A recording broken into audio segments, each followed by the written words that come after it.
example of what we've seen for a long time. A lot of these Democrats who, as Chuck Schumer did back in 2006, voted for a wall, voted for, by the way, $25 billion for the wall. Now the president's saying we need $5 billion next year, and they're opposing it because of Donald Trump, not because of any policy issues. What do they say to Officer Singh and his family, which is a horrible, heartbreaking story, and unfortunately it happens over and over every single day at the border. By the way, our Homeland Security Secretary Kirstjen Nielsen was getting ready to give a briefing on all of the problems, the crisis at the border, at the beginning of this White House briefing, and Pelosi, Schumer kept interrupting her because they didn't want to hear the numbers. The numbers, Sean, by the way, are alarming. You've seen these.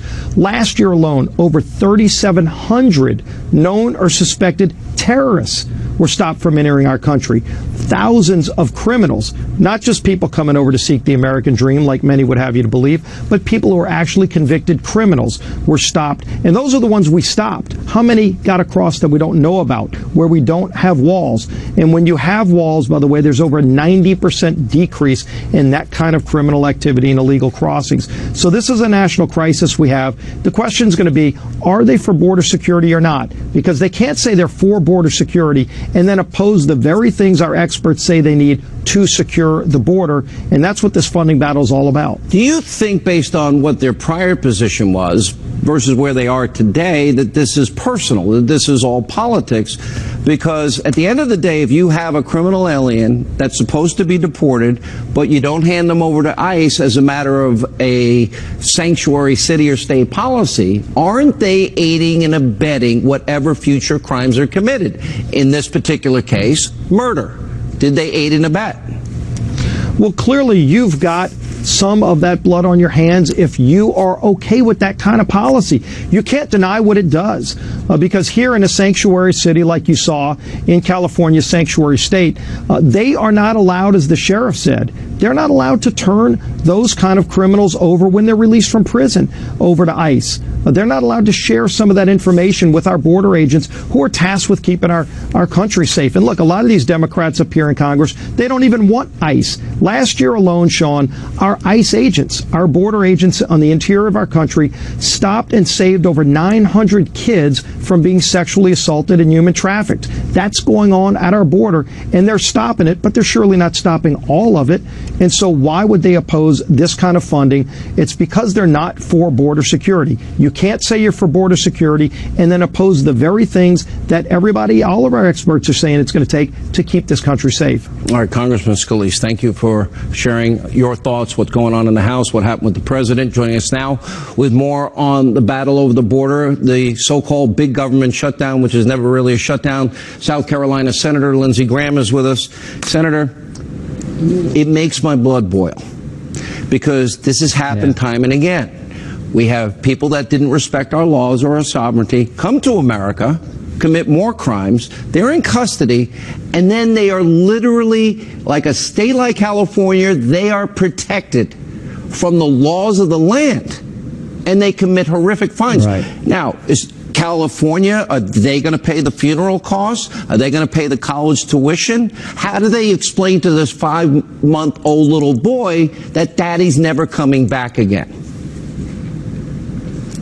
Well, these policies make it more likely that terrorists, drug dealers, and criminals can come to America and have safe haven.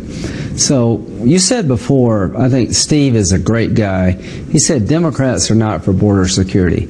Yeah, they are, except when Trump's president. I've seen them in action. They have all voted for $42 billion, you name the number, for border security. They won't give a dime to this president because they want him to fail. Walls work.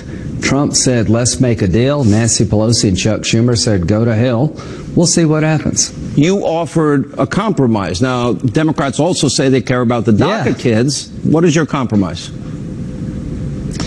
Compromise is give President the $5 billion we need for wall/border security as a down payment to securing the border. The DACA population, about 700,000, give them work permits, 3-year work permits, so they don't have to worry about getting deported anytime soon.